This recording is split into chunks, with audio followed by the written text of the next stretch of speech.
नमस्कार मित्रों, मैं गजानन शर्मा आप सभी का हार्दिक अभिनंदन और स्वागत करता हूं।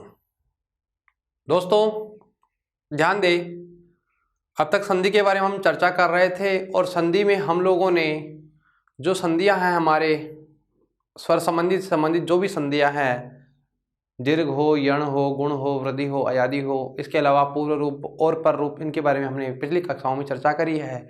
आज हम जिस विषय को लेकर या जिस बिंदु को हम पढ़ने वाले हैं उसकी बात करें तो एक संधि और है जिसको अलग से आपने व्याकरण सिद्धांत कौमुदी में अलग से संधि पढ़ा है, जबकि लघु सिद्धांत कौमुदी में और अन्य विद्वानों ने उसको एक ही स्वर संधि में समाहित किया है। उस संधि की बात करें तो उस संधि का नाम है प्रकृति भाव संधि।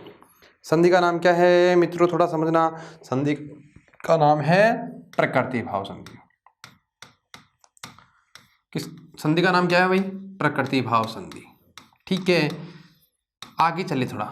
संधि का नाम क्या है? प्रकृति भाव। और देखिए शब्द है प्रकृति है और प्रकृति का जो भाव होता है उसे कहते हैं प्रकृति भाव। प्रकृति का मतलब आप जानते हैं, सामान्यतः मैं बात करूं प्रकृति और प्रकृति का मतलब होता है वैसे स्वभाव। प्रकृति का मतलब वैसे क्या होता है? स्वभाव। और स्वभाव का मतलब यहाँ कोई स्वभाव नहीं है, यहाँ है प्रकृति। प्रकृति का मतलब जो प्रकृति है उसके भाव में कोई परिवर्तन नहीं होगा। यह जो संधि है, इस संधि की बात करें तो जो प्रकृति भाव संधि होती है उसमें क्या है कि जो लोग हम लोगों ने अब तक जो पढ़ा था उनमें हमने क्या क्या वर्णों में क्या किया है? परिवर्तन किया है। एक के स्थान में जैसे यह किया है, एक के स्थान पे आय किया है, दोनों वर्णों को मिलाकर के दीर्घ किया है, ई का ऊ किया है। जैसे भी हमने कार्य किया है वहां हमने जो कार्य किया यहाँ अलग कार्य होगा। तो मैं ये कहूँ ये जो प्रकृति भाव संधि होती है ना, उस संधि की बात करें तो यहाँ प्रकृति भाव का कार्य प्राप्त होने पर, यानी कुछ संधियां प्राप्त होगी लेकिन उन संधियों के स्थान पर यहाँ कोई, इसका मतलब क्या होता है? यहाँ कोई लोप, आगम या वर्ण विकार, वर्ण में कोई विकार नहीं होता, कोई परिवर्तन नहीं होता। मतलब यूं समझिए कि यहाँ कुछ स्थानों पर संधि कार्य प्राप्त होने पर भी, कुछ स्थानों पर संधि कार्य प्राप्त होने पर भी, यानी कोई जगह हमें ऐसे लगेगा कि यहाँ हमें संधि करनी चाहिए थी लेकिन वहां पर फिर भी कोई लोप, आगम या वर्ण विकार नहीं होता है। क्या नहीं होता है? कोई भी वर्ण विकार, कोई भी आगम या लोप नहीं होता है। तो यूँ समझिए जो हमारा पद था, जो हमारा शब्द था, वह पद या शब्द वैसा का वैसा ही रहता है। यानी किसी वर्ण का कोई लोप, आगम या वर्ण विकार प्राप्त होने की स्थिति में होकर भी नहीं होता है। तो यहाँ ये समझिए कि कुछ स्थानों पर हमें अन्य संधियां प्राप्त होती है लेकिन फिर भी यहाँ पर कोई लोप, आगम या वर्ण विकार नहीं होता है। क्या नहीं होता है? यानी इनमें कोई परिवर्तन नहीं होता है। यह जो प्रकृति भाव का जो कार्य है, यह प्रकृति भाव का जो कार्य है, यह प्रकृति भाव का कार्य 3 प्रकार से होता है। कितने प्रकार से होता है? 3 प्रकार से ही होता है। कितने प्रकार से होता है भाई? 3 प्रकार से होता है। किसकी बात कर रहे हैं? यानी कोई लोप, आगम या वर्ण विकार नहीं होना ही क्या कहलाता है? प्रकृति भाव कहलाता है। किसी भी लोप होना या आगम होना या वर्ण का विकार होना, यानी हो लेकिन यहाँ नहीं होता है, होता है वो तो संधि चेंज होती है, संधि होती है। यहाँ संधि तो होगी लेकिन कोई परिवर्तन नहीं होगा।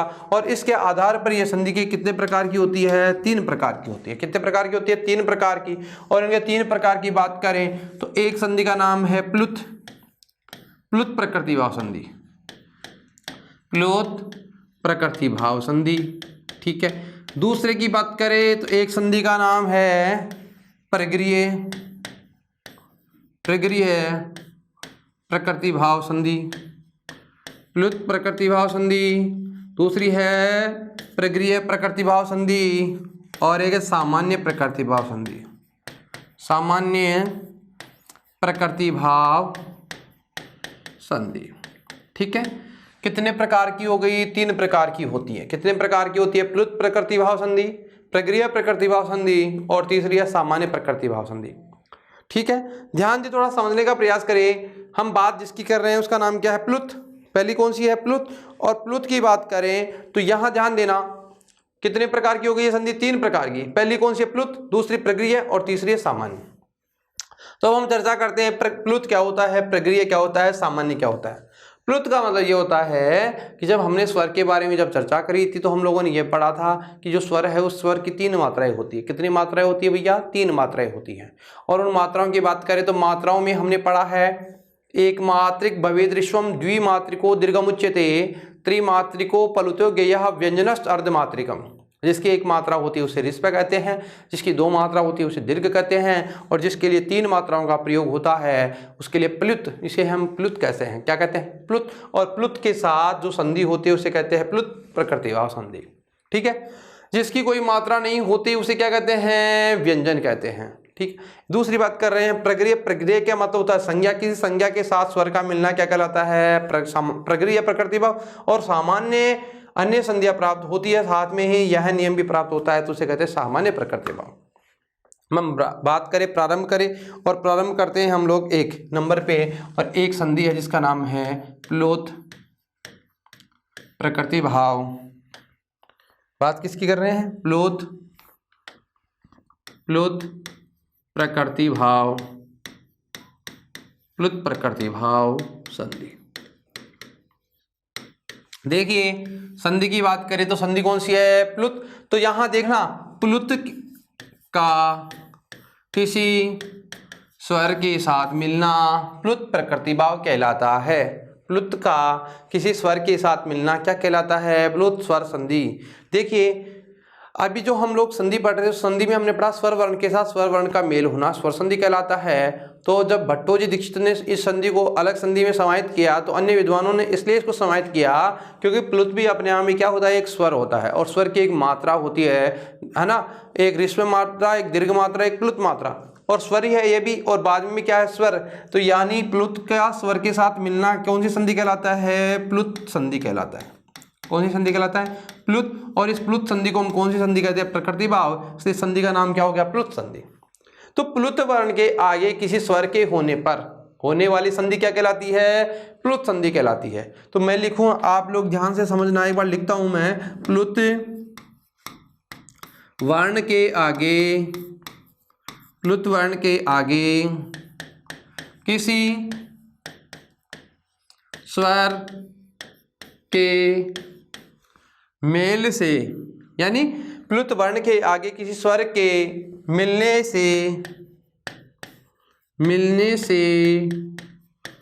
होने वाली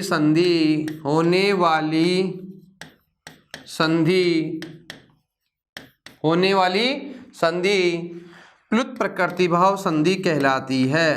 प्लुत प्रकृतिभाव संधि कहलाती है। प्लुत प्रकृतिभाव संधि कहलाती है।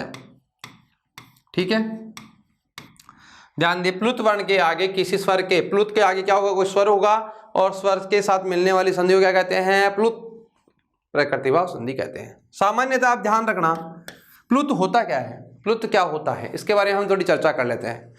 देखो, एक मात्रिक वर्ण जो होता है, एक मात्रिक स्वर है, एक मात्रिक स्वर ऋस्व होता है। ऋस्व का मतलब होता है भैया छोटा। एक मात्रिक स्वर ऋस्व। द्विमात्रिक, द्वि का मतलब 2 मात्रा वाला स्वर दीर्घ। ठीक है। त्रिमात्रिक, त्रि का मतलब होता है 3 मात्रा वाला, त्रि का मतलब होता है त्रिमात्रिक। त्रिमात्रिक स्वर क्या कहलाता है भैया? प्लुत कहलाता है। क्या कहलाता है? प्लुत। ध्यान दे, एक मात्रिक वर्ण जो होता है वो क्या कहलाता है? ऋस्व। जिसकी 2 मात्रा होती है वो क्या कहलाता है? दीर्घ कहलाता है। और जिसकी 3 मात्रा होती है वह क्या कहलाता है? प्लुत। तो यहाँ ध्यान दे कि प्लुत का मतलब ये हुआ कि जिसकी एक मात्रा होगी, जैसे बात करें ए, जैसे बात करें आ, जैसे बात करें ए, और ए के आगे क्या है? ये वाला चीज, तो इसका मतलब क्या है? प्लुत। जिसकी एक मात्रा होती है ऋस्व कहलाता है, 2 मात्रा वाला दीर्घ कहलाता है, और 3 मात्रा वाला क्या कहलाता है? प्लुत कहलाता है। आगे ध्यान देना, ये जो प्लुत है ना, इस प्लुत की बात करें तो प्लुत का प्रयोग किसी व्यक्ति को या किसी को दूर से बुलाने के लिए किया जाता है। बुलाने के लिए किया जाता है। प्लुत का प्रयोग किसी को या किसी को प्लुत का प्रयोग किसी को दूर से बुलाने के लिए किया जाता है।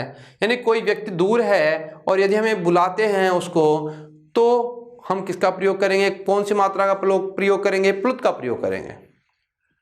इस प्लुत की जो पहचान है उसको पता कैसे लगता है, ठीक है। प्लुत के लिए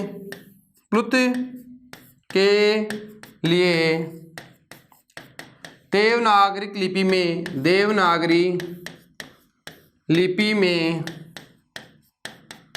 में यानी प्लुत के लिए देवनागरी लिपि में 3,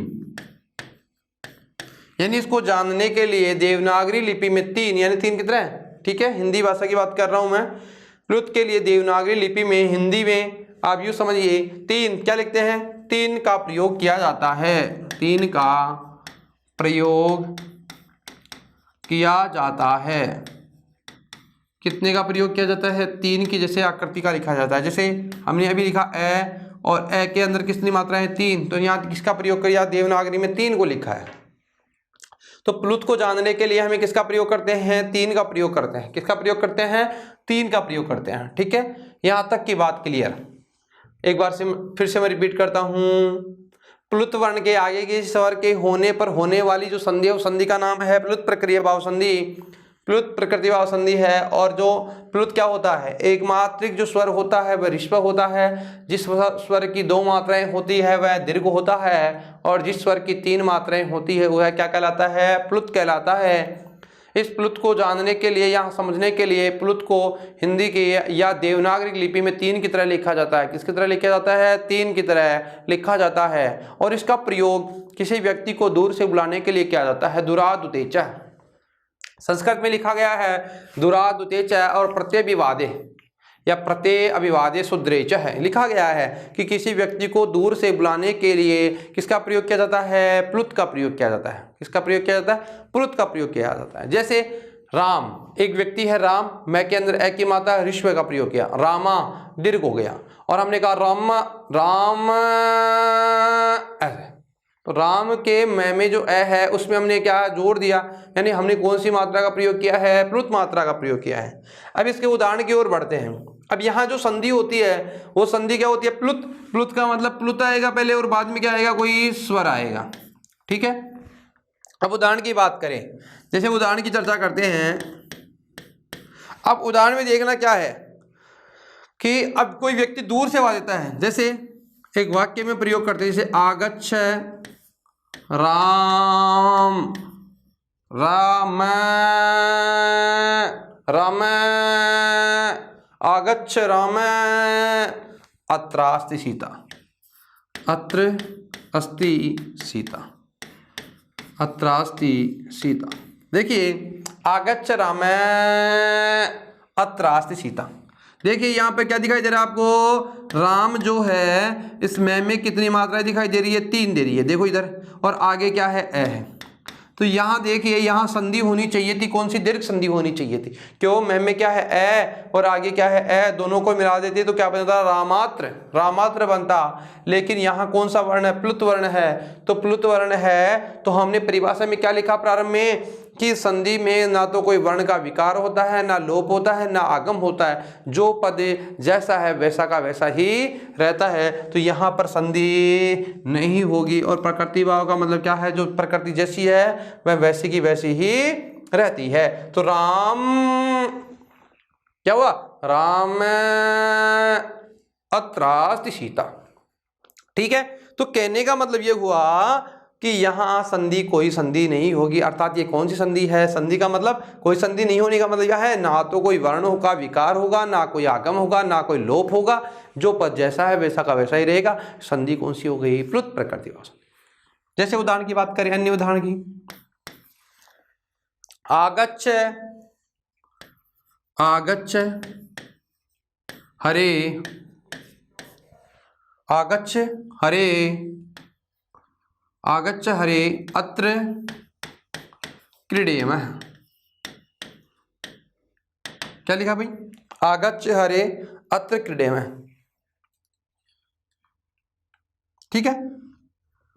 देखिए अब यहाँ देखो हरे, इधर देखेंगे आप लोगों को दिखेगा, और आगे क्या है ए, यहाँ ए है, आगे ए है, यहाँ पर देखो स्वर के आगे स्वर, तो स्वर के आगे स्वर है, तो यहाँ पर देखो हमने प्रयोग क्या किया। अब देखो यहाँ दूरादूते दूर से बुलाने के लिए प्रयोग कर रहे हैं। जैसे आप देखते हैं कई बार गली मोहल्ले में आप देखते होंगे कुछ बच्चे खेलने से पहले अपने मित्रों को बुलाने के लिए, दूर से बुलाने के लिए क्या करते हैं, कैसे शब्दों का प्रयोग करते हैं।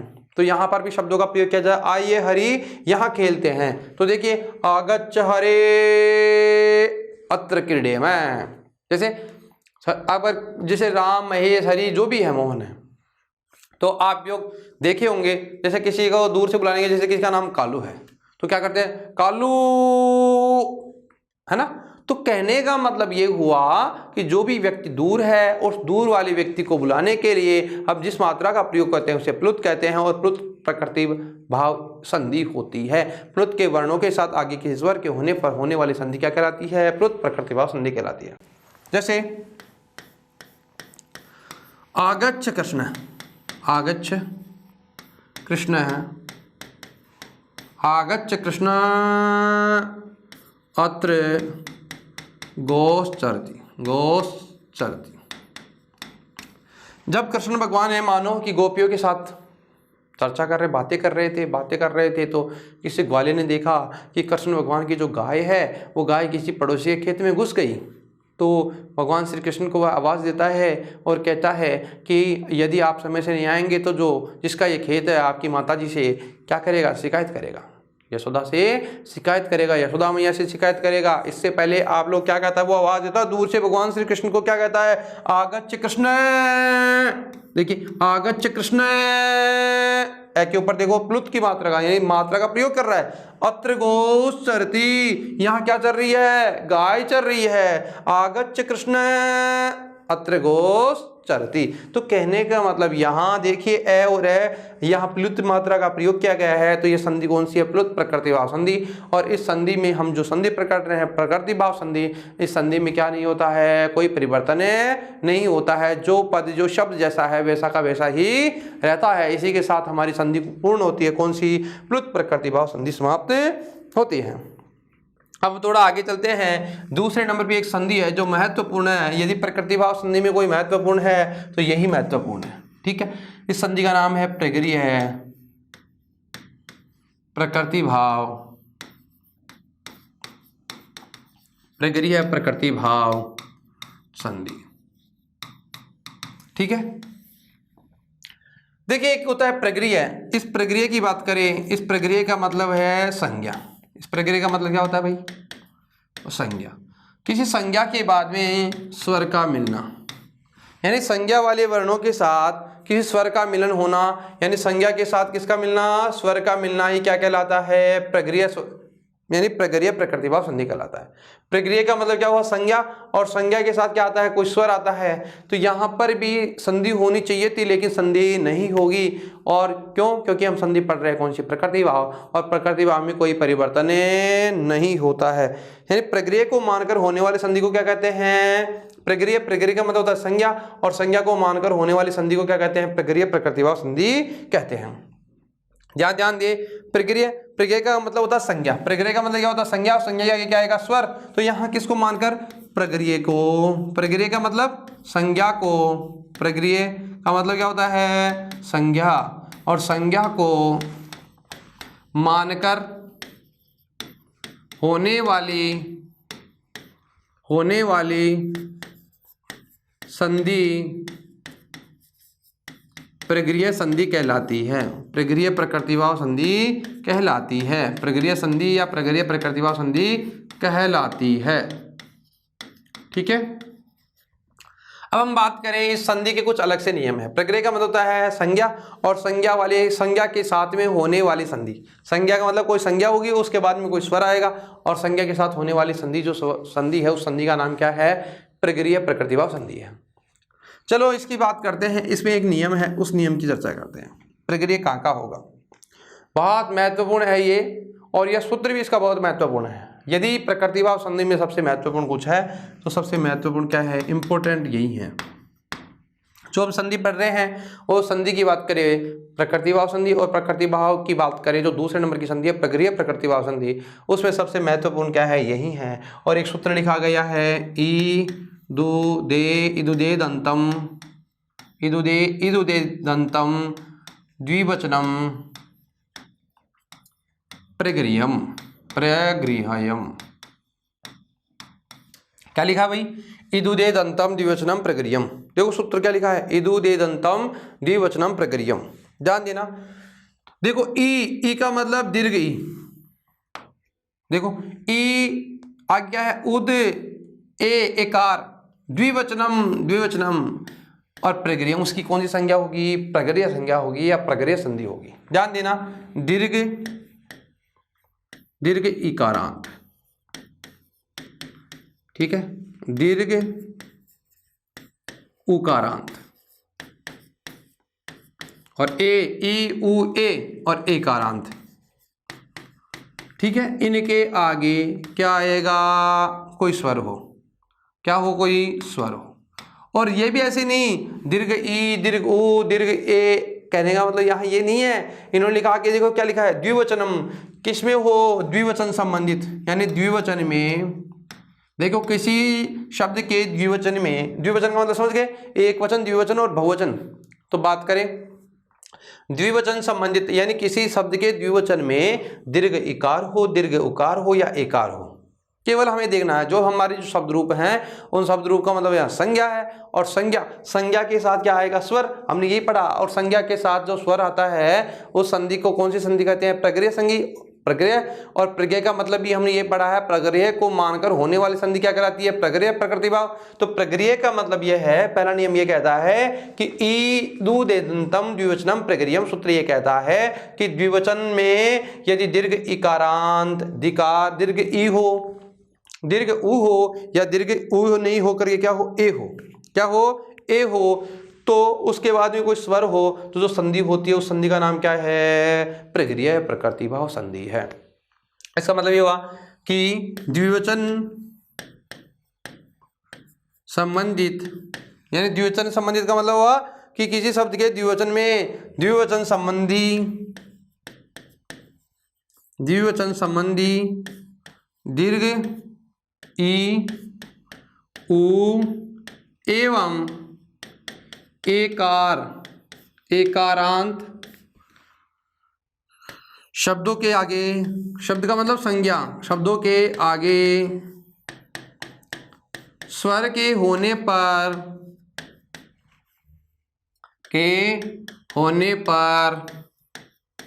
होने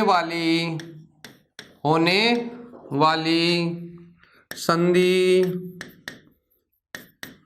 प्रगृह्य प्रकृति भाव कहलाती है, प्रगृह्य प्रकृति भाव कहलाती है। ठीक है भाई, ध्यान दो दोस्तों, एक बार थोड़ा सा रिपीट करता हूँ।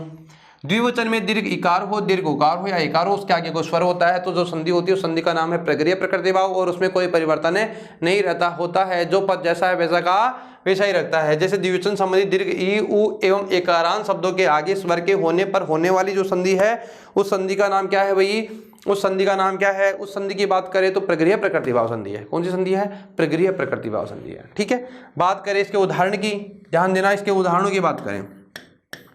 अब देखो हमें ऐसे शब्द देख रहे हैं, जैसे हमारा कोई भी शब्द ऐसा हो, जैसे राम है, आप लोग बात कर रहा हूँ, राम एक संज्ञा है, राम में द्विवचन में क्या आना चाहिए, ई आना चाहिए। तो ई आता है क्या, नहीं आता, क्योंकि राम के द्विवचन में तो क्या आता है, राम है, रामौ, रामा, ये बनता है ना। तो द्विवचन वाले सभी उदाहरण भी देखेंगे आप तो रामो रामौ, रामाभ्याम रामाभ्याम रामाभ्याम, रामयो रामयो, ये होता है ना। तो कहने का मतलब ये हुआ कि हमें तो ऐसे शब्द देखने हैं जिनके या तो क्या है दीर्घ इकार आए, या तो क्या है दीर्घ ई आए, या क्या है दीर्घ उ आए, या क्या है ए आए, और जो भी किसमें आए द्विवचन में उसके आगे कोई स्वर आए तो प्रकृति भाव होगा, यानी कोई परिवर्तन नहीं होगा। जैसे मैं बात करता हूँ उदाहरण की, जैसे एक हरि शब्द है। अब हमारा जो हरि शब्द है बताओ, हरि हरि हरैया, ऐसे ही है ना। अब ये नियम इस पे लागू होता है, देखो नियम कैसे लागू होगा, क्योंकि हमने कहा कि द्विवचन में क्या होना चाहिए, दीर्घ ई होना चाहिए या दीर्घ ओ होना चाहिए या दीर्घ ई होना चाहिए। तो बताओ द्विवचन में ई है क्या? हाँ दीर्घ ए है, इसका मतलब दीर्घ ई है। तो यहाँ ये दोनों तो नहीं होंगे, कौन सा हो सकता है? हरि हो सकता है ना। तो बताओ क्या होगा। अब बात करें आगे क्या होने पर, किसी स्वर के होने पर, तो हरि कितने हरि हैं? दो। कितने हरि हैं? दो। एक नहीं है, द्विवचन में कितने होते हैं? दो। तो हमारा शब्द क्या बन गया? हरि एतो। एतो यानी ये दोनों कौन है? हरि है। ये है कौन है? ये दोनों कौन है? हरि।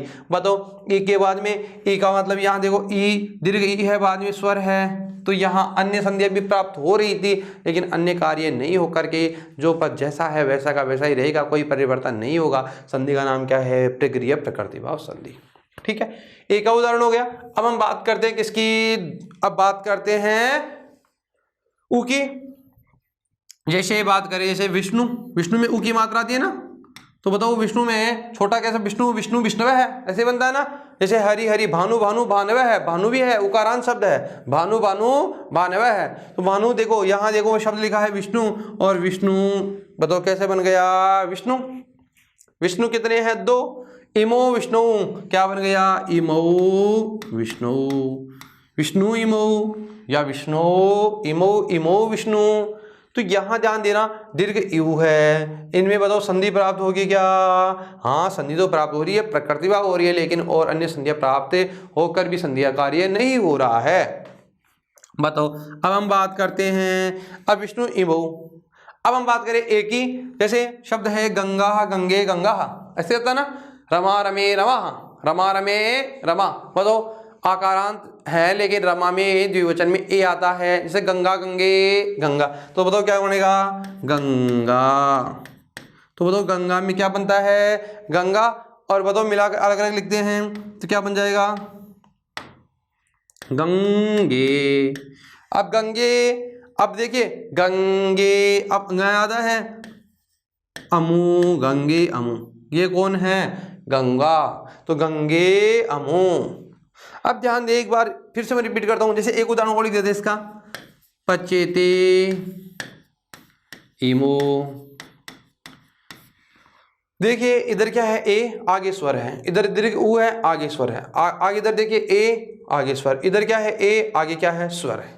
तो यहाँ पर जो अन्य संध्या प्राप्त हो या नहीं हो, हमें यह ध्यान रखना है कि अन्य संध्या प्राप्त होने पर भी इनमें कोई परिवर्तन नहीं होता है, जो पद जैसा है वैसा का वैसा ही रहेगा, अर्थात इनमें कोई परिवर्तन नहीं होगा। संधि का नाम क्या है? प्रक्रिया प्रकृति भाव संधि। यह महत्वपूर्ण सूत्र है। इदुदेदंतम द्विवचनम प्रक्रियम। द्विवचन संबंधित दीर्घ इकार, दीर्घ उकार और एकार के आगे स्वर के होने पर होने वाली जो संधि है उस संधि का नाम क्या है? प्रक्रिया प्रकृति भाव संधि। ठीक है, बात करता हूं फिर से मैं उदाहरणों की। इसके उदाहरण क्या क्या है? हरि ये तो आप लोगों के मन में अभी चल रहा होगा किसी के कि सर इसका संधि विच्छेद क्या होगा, यहाँ संधि क्या होगी? तो यही इसका संधि विच्छेद है, यही इसकी क्या है? संधि, क्योंकि इसमें कोई परिवर्तन नहीं होता। विष्णु इमो, गंगे अमु और पचेते इमो। ठीक है, अब हम थोड़ा आगे चलते हैं और आगे उदाहरण की चर्चा करते हैं। देखिए नियम नंबर इसी का 2, इसी के नियम की बात करते हैं, और इसी का एक दूसरा नियम है जिसका नाम है अदसो मात। ये सूत्र है इसका, क्या सूत्र है? अदसो मात। देखिए बात कर रहे हैं किसकी? सूत्र नंबर 2, इसको नियम नंबर 2 कहें या सूत्र नंबर 2 है, और सूत्र क्या आता है? अदस मात। क्या लिखा है? अदसो मात। यानी सूत्र ये कहता है कि अस्मत जो अदस शब्द है, कौन से शब्द की बात कर रहा हूं मैं? अदस शब्द।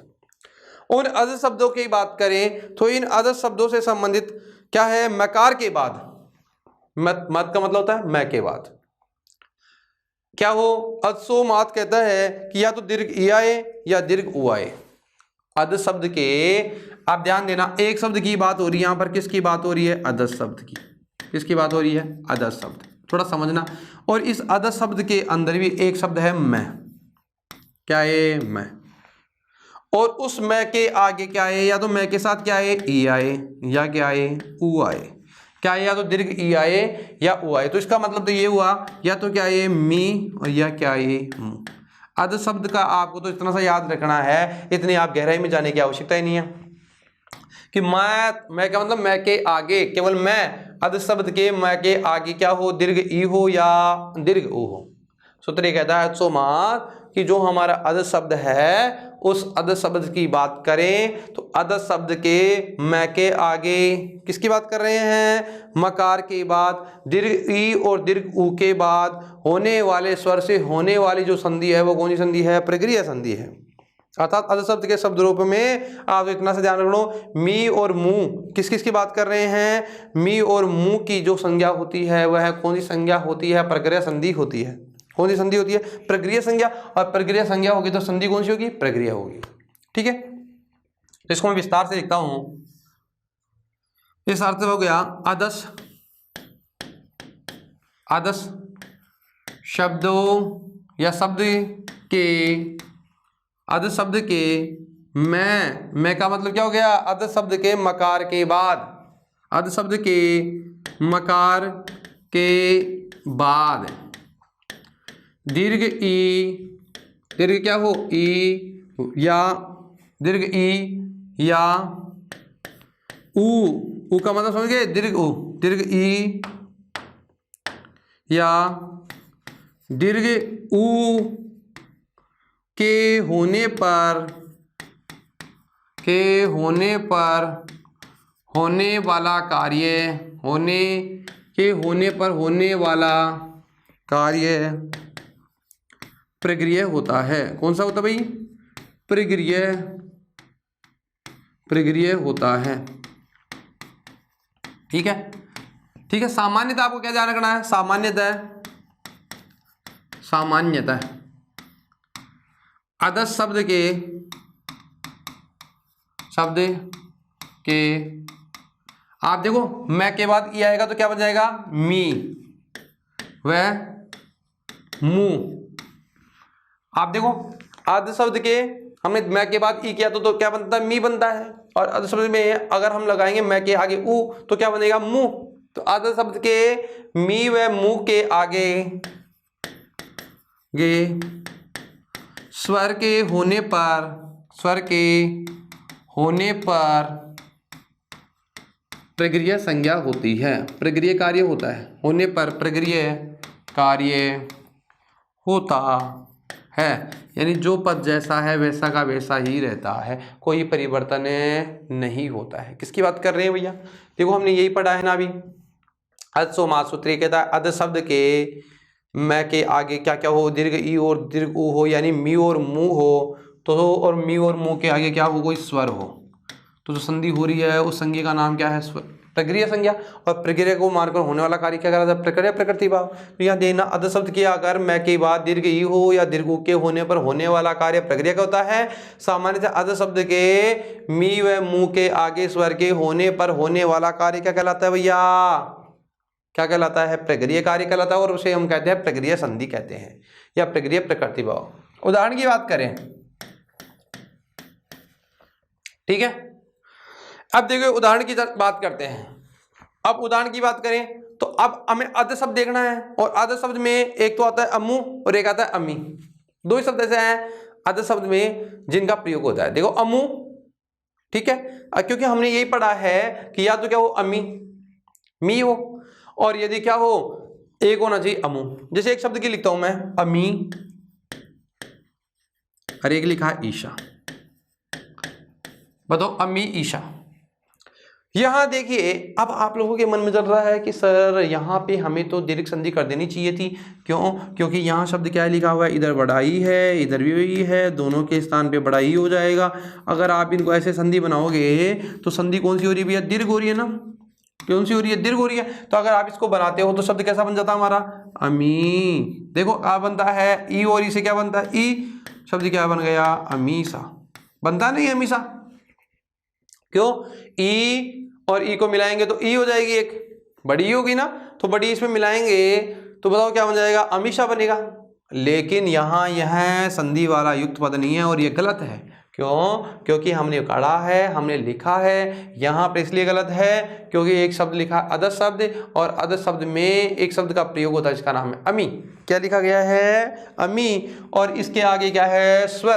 तो मैं ये कहूँ अम्मी धन ईसा, तो यहाँ कोई परिवर्तन नहीं होगा, क्योंकि क्योंकि अध शब्द के म के आगे दीर्घ ई के होने पर और उसके आगे किसी स्वर के होने पर कौन सा कार्य होता है? प्रगृह्य कार्य होता है। और प्रगृह्य जब कार्य होगा तो इसमें कोई परिवर्तन नहीं होगा, अर्थात न तो वर्ण का आगम होगा, ना लोप होगा, ना विकार होगा।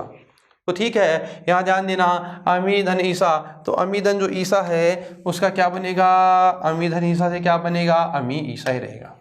तो ठीक है, तो इसका मतलब ये हुआ अमी धन ईसा बराबर क्या बन गया? अमी ईसा। इसमें कोई परिवर्तन नहीं होगा। ठीक है, अब हम बात करें जैसे अमू आसाते, अमू आसाते। बताओ, मैं के अंदर ऊ की मात्रा है क्या?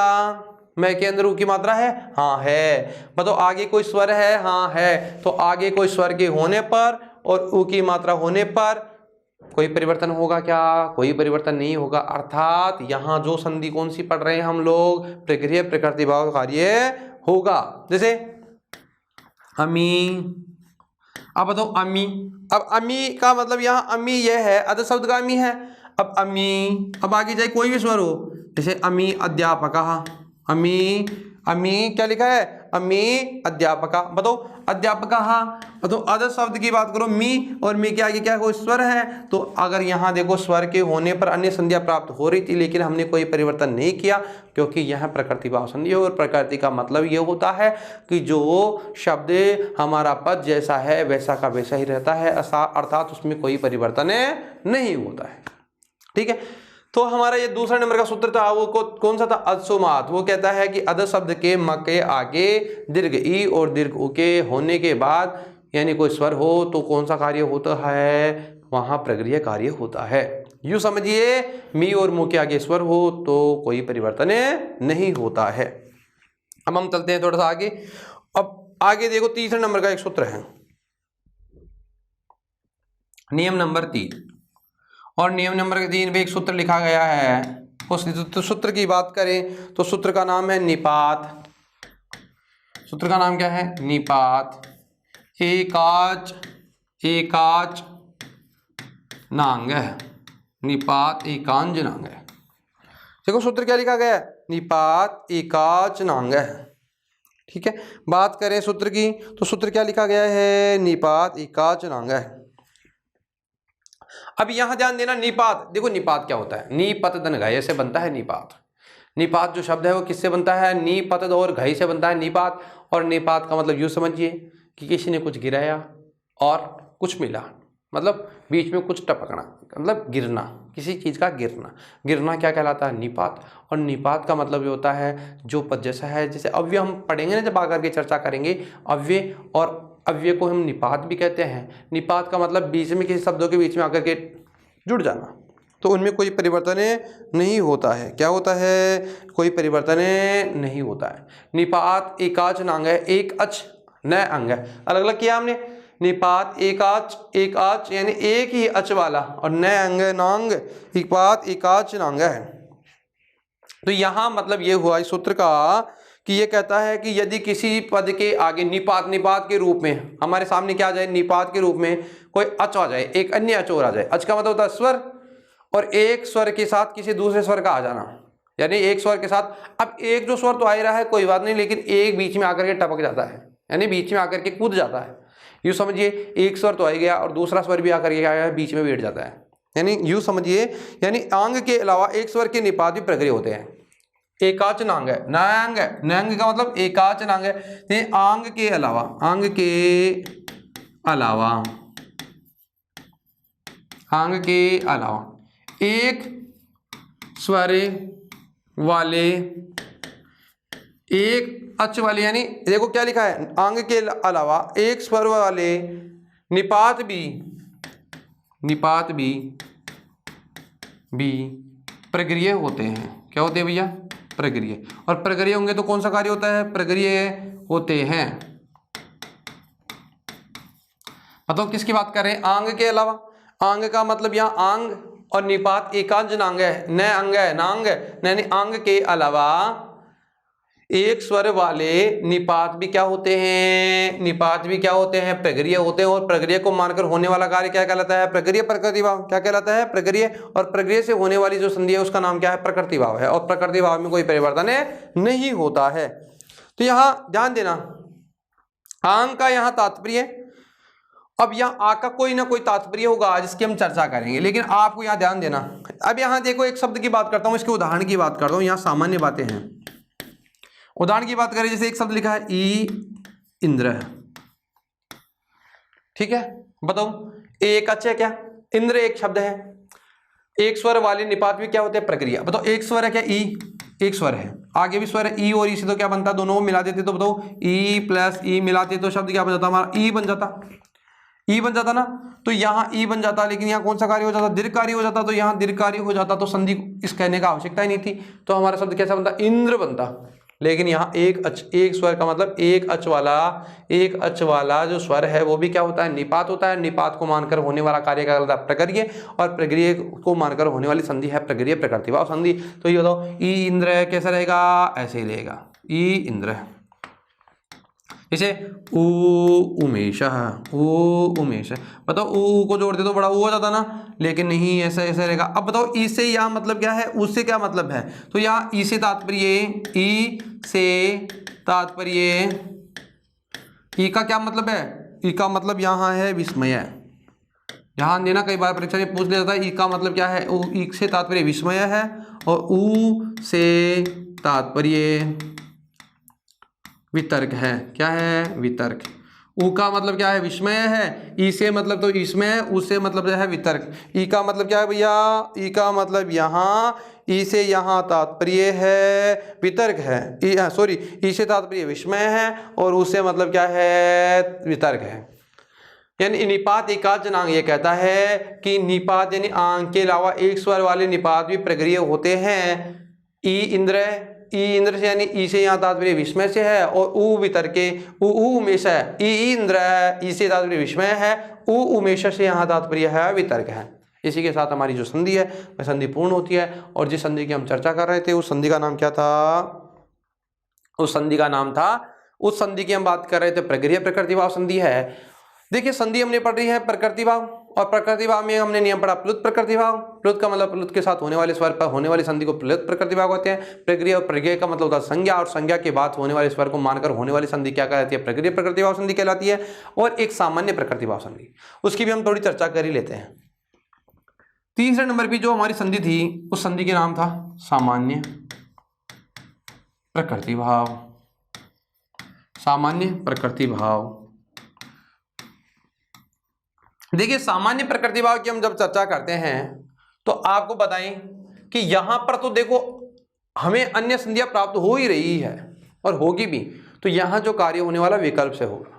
तो विकल्प का मतलब यहाँ कितने कितने रूप बनने वाले हैं, दो दो रूप बनने वाले हैं। कितने कितने रूप बनने वाले हैं, दो दो रूप बनेंगे। तो दो दो रूप बनेंगे तो पहला नियम है इसका सामान्य शब्दों के साथ। देखो, सामान्य का मतलब यहाँ ये हुआ कि कुछ सामान्य नियमों के साथ होने वाली जो संधि है उसकी हम बात करेंगे। तो इसकी बात करें तो जैसे एक नंबर पर हम बात करते हैं, एक सूत्र है इको असवर्णे रिस्व से साकल्यस्य, तो हम उसके बारे में चर्चा नहीं करेंगे ज्यादा।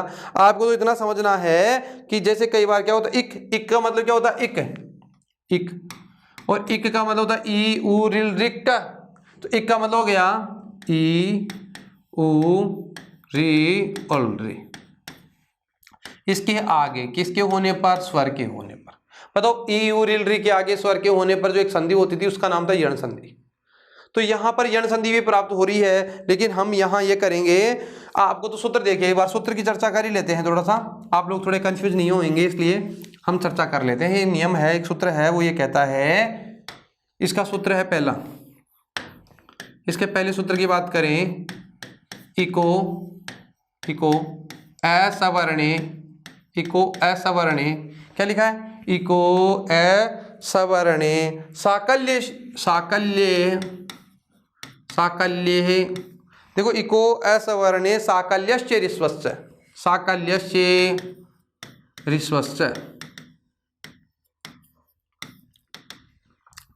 देखो सूत्र क्या है, इको असवर्णे, असवर्ण का मतलब असमान स्वर के होने पर, साकल्य ऋषि के अनुसार ऋस्वश्च, ऋस्व हो जाएगा।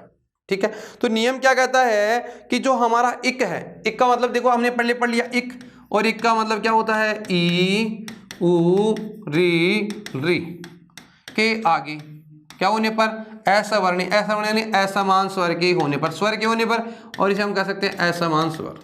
कोई भी स्वर हो लेकिन असमान होना चाहिए। असमान स्वर के होने पर शाकल्य ऋषि कहता है यदि दीर्घ इक है, यदि क्या है इक जो है ना हमारा दीर्घ इक है, क्या हो, यदि जो इक है ना वो कैसा हो, दीर्घ इक हो, तो उसको क्या हो जाएगा, ऋष्व हो जाता है। ऋष्व क्या हो जाता है, हो जाता है।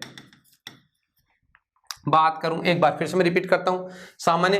अब यह कार्य विकल्प से होता है, विकल्प के अभाव में अन्य संज्ञा भी प्राप्त होगी। तो इस सूत्र का मतलब हुआ कि इक के आगे असमान स्वर के होने पर, असमान स्वर के होने पर, इक के आगे असमान स्वर के होने पर, किसकी बात कर रहे हैं, असमान स्वर की। तो इक के आगे असमान स्वर के होने पर, असमान स्वर के होने पर प्रकृतिभाव कार्य होता है, प्रकृतिभाव कार्य होता है। कौन सा कार्य होता है भाई, प्रकृतिभाव कार्य होता है। ठीक है। यदि इक का मतलब इक दीर्घ इक है, दीर्घ का मतलब समझ गए क्या, दीर्घ मात्रा हो, यदि दीर्घ इक है तो ऋस्व हो जाएगा, ऋस्व हो जाएगा, ऋस्व हो जाएगा। यदि देखो दीर्घ इक का मतलब देखो, जैसे यदि मान लो ई उ री और री का तो दीर्घ होता ही नहीं है ना। यदि ऐसी स्थिति है तो ये कैसे हो जाएगा, ई हो जाएगा, ये कैसे हो जाएगा, ऊ हो जाएगा, ये कैसे हो जाएगा, ई हो जाएगा, और ये कैसे हो जाएगा, द्री का द्री रहता है। तो यदि दीर्घ इक है तो उसको क्या हो जाएगा, ऋस्व हो जाएगा। यह कार्य विकल्प से होता है, यह कार्य विकल्प से होता है। विकल्प का मतलब हमने पहले भी पढ़ लिया है, विकल्प से होता है। और यण संधि होती है ना, और विकल्प के अभाव में, विकल्प के अभाव में यण कार्य यानी यण संधि होगी। कौन सी संधि होगी भैया, यण संधि होगी। कौन सी संधि होगी, यण संधि होगी। ठीक है। जैसे अब हम देखो उदाहरण की चर्चा करते हैं। एक ध्यान देना, उदाहरण की बात करें, जैसे उदाहरण हम पढ़ते हैं, पहले भी हम लोगों ने पढ़ा है। तो हम लोगों ने जो संधि पढ़ी थी, कौन सी संधि, यण संधि पढ़ी थी। अब मैं एक उदाहरण लिखता हूं, जैसे उसी संधि का, मधु अस्ति। बताओ, मधु अस्ति, ऊ की मात्रा है, ऋस्व मात्रा है, आगे भी स्वर है। तो मधु अस्ति जो हमने लिखा है, अब यदि इसमें हम कौन सा कार्य करें, यही कार्य करें प्रकृति भाव। तो ऐसे के ऐसे ही लिखेंगे, मधु अस्ति। ये कार्य किससे हो रहा है, विकल्प से हो रहा है। संधि कौन सी हो रही है, प्रकृति भाव हो रही है। हम लोग चाहे तो इसके आगे ये लगा सकते हैं, कौन सा, धन का चिन्ह। अगर यहाँ ध्यान देना, ये विकल्प से नहीं करते और यण संधि करेंगे तो बताओ क्या बन जाएगा, मधु, ऊ के अंदर वह और ए मिल जाएगा, क्या बन जाएगा, मध्वस्ति। ये तो आप समझ गए होंगे, मधुधन अस्ति तो क्या बन जाएगा, मध्वस्ति। अब अन्य उदाहरणों की चर्चा करते हैं। जैसे देखो एक शब्द लिखा है मैंने, नदी अस्ति। ये क्या है, नदी है। अब देखिए, अब हम पहले बात कर रहे हैं प्रकृति भाव की। तो यदि इसका प्रकृति भाव करेंगे तो इसमें कोई परिवर्तन नहीं होगा। लेकिन यदि दीर्घ इक है, दीर्घ का मतलब ई की मात्रा, ऊ की मात्रा, डी की मात्रा बड़ी है तो क्या हो जाएगी, छोटी। बताओ नदी में किसकी मात्रा है, नदी में बताओ किसकी मात्रा है, नदी में बताओ किसकी मात्रा है, दीर्घ ई की मात्रा है ना, तो ये छोटी हो जाएगी। तो शब्द क्या बन जाएगा, प्रकृति भाव में नदी अस्ति। ये तो इसका हो गया प्रकृति भाव। और यदि हम इसको यण संधि कहेंगे तो न ध और ध के स्थान ई लाएंगे, ई के स्थान पे ये लाएंगे, शब्द क्या बन जाएगा, नध्यस्ति। क्या बनता है भाई, नदी धन अस्ति क्या बन जाएगा, नध्यस्ति। जैसे रोगी आगच्छति, रोगी आगच्छति, बताओ क्या बन जाएगा, रोगी में ई की मात्रा बड़ी है ना, तो क्या बन जाएगा, रोगी। कुछ परिवर्तन नहीं होगा, इतना ही परिवर्तन होगा, आगच्छति। और यदि यण कार्य करेंगे तो क्या बन जाएगा, रोग्या। यह कि ई के स्थान पे क्या कर दिया, यह रोग्या, आ की मात्रा है, रोग्या गच्छति, रोग्या गच्छति। समझ रहे मेरी बात को। जैसे बात करें जैसे वारी चक्री या वारी, वारी धन अत्र, बताओ क्या बन जाएगा, वारियत्र। कोई परिवर्तन नहीं करना ना, क्योंकि ई की मात्रा यदि दीर्घ है तो इसको क्या करेंगे, ऋस्व ऊ की हो या ई की हो, ऊ की हो, किसी की भी हो, तो बताओ क्या बन जाएगा, वारियत्र। और यदि हम इसको हटा करके लिखेंगे वारियत्र की जगह, बताओ क्या बन जाएगा, ई के स्थान में ये हो जाएगा, रे का अंदर रे हो जाएगा, तो क्या बन जाएगा, वारियत्र, वारिधन अत्र या वारियत्र। ठीक है, तो कहने का मतलब जो हमारा नियम था, सामान्य संधि की हम बात करें, हम चर्चा हमने यण संधि पढ़ी ली है, तो हमने सामान्य पढ़ा है कि इको सवर्णे साकल्यस्य ऋस्वस्य कहता है कि इको असवर्णे, इक के आगे असमान स्वर के होने पर साकल्य ऋषि के मतानुसार यदि क्या हो जाएगा, कार्य होता है, प्रकृति भाव कार्य होता है। और यदि दीर्घ पद है, कौन सा पद है, दीर्घ इकारांत है, दीर्घ उकारांत है, ऋकारांत और ऋकार है, तो उनको ऋष्व कार्य हो जाएगा। क्या कहता है, कौन सा कार्य हो जाएगा भैया, दीर्घ कार्य हो जाएगा। अब एक नियम और है, इसी का नियम दूसरा, और एक सूत्र है जिसकी बात करें, सूत्र का नाम क्या था, ऋत्यक है। सूत्र कौन सा है, ऋत्यक है। देखो सूत्र क्या है, ऋत्यक है। तो ये सूत्र ये कहता है कि रीति धन अक है। देखो अक, अक का मतलब ऐ उन रिल रिक, हमने जो पढ़ा ना अक, तो देखो अक के आगे, अक का मतलब ऐ उ रिल रिक के आगे क्या हो, री हो, क्या हो, री। तो री को तो जब एक सामान्य ध्यान रखना है, तो भी संधि कौन सी होती है, प्रकृति भाव संधि होती है। ध्यान देना, ऋत्य का यह सूत्र ये कहता है कि पद के अंत में क्या हो, पद के अंत में क्या हो, पद के अंत में स्थित यदि पदांत, पद के अंत में आता ना, तो पदांत, पदांत यानी पद के अंत में क्या हो, अक, पदांत यानी पद के अंत में क्या हो, अक हो। अक का मतलब ए ई उ रिल री, जो हमने दीर्घ संधि पढ़ी है ना, वो हो, के आगे, इसके आगे क्या हो, पद के पदांत अक के आगे, पद के आगे ऋस्व स्वर हो, ऋत्य यानी आगे ऋस्व, ऋस्व बताओ क्या है, बताओ ऋस्व ऋकार के रहने पर, कौन से ऋस्व, ऋकार के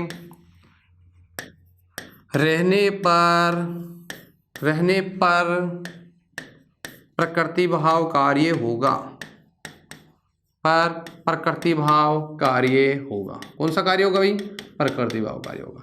यह कार्य विकल्प से होता है, विकल्प से हो रहा है ना, यह कार्य विकल्प से होता है, यह कार्य विकल्प से होता है, किससे होता है, विकल्प से होता है। विकल्प के अभाव में, विकल्प के अभाव में, विकल्प के अभाव में कौन सा कार्य होगा, विकल्प के अभाव में गुण कार्य होगा, गुण कार्य होगा। अब उदाहरणों की जैसे बात करते हैं, आप लोगों ने पढ़ा भी होगा, जैसे उदाहरण की चर्चा करते हैं। सामान्य बात है, कुछ नहीं समझना ज़्यादा, आपको इतना से ध्यान रखा, इत्या के सूत्र कहता है अक, अक के आगे री होने पर, अक का मतलब ए ई उ री के आगे री, री का मतलब ऋस्व ऋकार के होने पर प्रकृति भाव कार्य होता है। ये कार्य विकल्प से होता है, विकल्प के अभाव में हम क्या करेंगे, गुण कार्य करेंगे। कौन सा कार्य करेंगे, गुण कार्य करेंगे। जैसे आप लोगों ने पढ़ाई था ब्रह्म धन ऋषि, बताओ ब्रह्म धन ऋषि, ए है क्या, ऋस्व है ना, अक ए यू री, ए है, बाद में क्या है, री, ऋस्व री है, तो बताओ यहाँ ब्रह्म ऋषि का क्या बनेगा, ब्रह्म ऋषि रहेगा, कोई परिवर्तन नहीं होगा, ब्रह्म धन ऋषि। ये तो संधि कौन सी हो गई, ये तो हमारी संधि हो गई कौन सी, प्रकृति भाव। और यदि हम बात करें गुण की, विकल्प से नहीं करके हम बनाते हैं संधि, तो शब्द क्या बन जाएगा, ब्रह्मर्षि। क्यों, क्योंकि हमने जो पढ़ा उस शब्द की बात करें तो यहाँ देखिए ब्रह्मधन ऋषि, ब्रह्म ऋषि। अब हम बात करें, जैसे मान लो इससे पहले हमने एक पढ़ा था नियम कि दीर्घ अक, लेकिन यहाँ भी यदि दीर्घ अक भी यदि दीर्घ है तो वह भी ऋस्व हो जाएगा। क्या हो जाएगा, ऋस्व का मतलब छोटा हो जाएगा। एक छोटी सी बात और कह दूं आप लोगों से, ए ई उ री जो हमने पढ़ा है, अक का मतलब ए ई उ री जो पढ़ा है, यदि ये दीर्घ है तो वह भी क्या हो जाएगा, ऋस्व हो जाएगा। और उसके आगे क्या हो, जैसे एक उदाहरण की चर्चा कर लेते हैं, जैसे महाधन ऋषि, बताओ अक है ना, इधर ए आ ई यू जो भी पढ़ा है, ए अक का मतलब ए यू डिल्डिक, तो आ है ना, तो आ का मतलब बताओ क्या हो गया, मैं है का क्या हो जाएगा, मह का क्या हो जाएगा, बताओ मह, ए की मात्रा छोटी हो जाएगी और शब्द क्या बन जाएगा, महधने ऋषि। शब्द क्या बन जाएगा, महधने ऋषि। अब इसको हम बात करें, यहां देखो, अब इधर हम मिलाएंगे, वैसे तो क्या बनता, अब इधर यहां देखिए गुण संधि में क्या बन जाएगा, महर्षि। महाजन ऋषि से क्या बन गया, महर्षि। आ का क्या हो गया, ए, तो शब्द क्या बन गया, महर्षि। जैसे शब्द की बात करें, देव ऋषि, देव ऋषि, बताओ ए इधर है तो देव का क्या बन जाएगा, देव ऋषि। ये तो संधि कौन सी हो गई, प्रकृति भाव। और यदि हम इसको बात करें कि नहीं प्रकृति भाव नहीं करेंगे हम, तो कौन सी करेंगे, हम तो पहले जो हमने पढ़ी है संधि, गुण संधि करेंगे तो क्या बन जाएगा, देवर्षि। तो देवधन ऋषि, तो कहने का मतलब यार सामान्य कुछ शब्द ऐसे हैं जिनमें प्रकृति भाव प्राप्त होता है, लेकिन ये कार्य विकल्प से होता है। तो मैं यूँ कहूँ, जो प्रकृति भाव हमने पढ़ी है, उस प्रकृति भाव में दो हमारे लिए बहुत महत्वपूर्ण है। उनकी बात करें तो हमने पढ़ी प्लुत प्रकृति भाव संधि। प्लुत में क्या होता है, किसी व्यक्ति को दूर से बुलाने के लिए किसका प्रयोग करते हैं, प्लुत का प्रयोग करते हैं। एक पढ़ी हमने बहुत महत्वपूर्ण, जिसका नाम था प्रगृह्य प्रकृति भाव। उसमें हमने 3 नियम पढ़े, इदुदे दंतम द्विवचनम प्रक्रियम, यानी दीर्घ द्विवचन संबंधित दीर्घ ई उ और री के ए के होने पर, द्विवचन संबंधित दीर्घ ई दीर्घ उ और एकार के होने के बाद स्वर के होने पर जो संधि होती है वह प्रगृह्य प्रकृति भाव होती है, उसमें कोई परिवर्तन नहीं होता है। फिर हमने पढ़ी एक अद्सोमात, यानी अद शब्द के यूँ समझिए मी और मुंह के आगे स्वर के होने पर होने वाली जो संधि है वह संधि कौन सी है, प्रगृह्य प्रकृति भाव। उसके भी उन शब्दों में कोई परिवर्तन नहीं होता है। एक पढ़ा रित्यक है, यानी एक अच के आगे स्वर के होने पर वह एक स्वर भी निवात के रूप में प्रयुक्त होता है, वह भी एक संधि होती है, वह कौन सी है, प्रगृह्य प्रकृति भाव। और सामान्य की बात करें, सामान्य को शब्दों में विकल्प से कार्य होता है और विकल्प के अभाव में अन्य संधियां प्राप्त होती है। धन्यवाद मित्रों, इसी के साथ हमारी जो स्वर संधि है वह पूर्ण होती है। मित्रों ध्यान दें, स्वर संधि समाप्त होती है। अब हम बात करेंगे जिस संधि की, उस संधि का नाम है व्यंजन यानी हल संधि, और हल संधि के बारे में हम चर्चा आगे वाली क्लास में करेंगे। तब तक के लिए धन्यवाद।